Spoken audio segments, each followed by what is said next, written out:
আজকে আমি রান্না করছি মসুরের ডাল ভেজে ডিম দিয়ে ঝোল। তো প্রথমে আমি মসুরের ডালগুলো ভালোভাবে মচমচে করে ভেজে নেব, তাহলে এটা তরকারির ভিতরে দিলে ভেঙে যাবে না।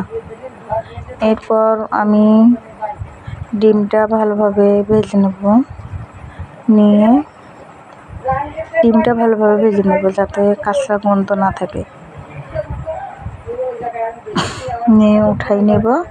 তারপর আমি সব রকম মশলা পাটায় বেটে নিয়েছি, নিয়ে এর ভিতরে নুন, হলুদ মানে সব রকম মশলা দিয়ে ভালোভাবে কষায় নেব।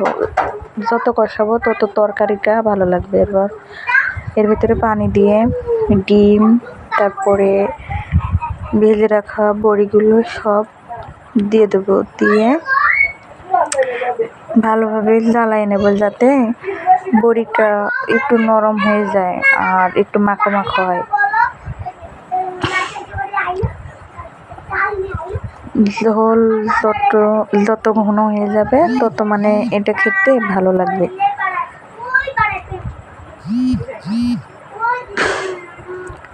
এরপর আমি বড়ি, ডিম সবগুলো দিয়ে দিলাম।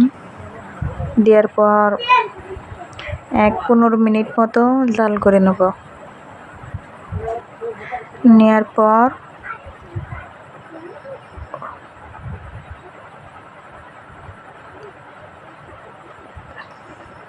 আমি সবগুলো বড়ি দিয়ে দিচ্ছি।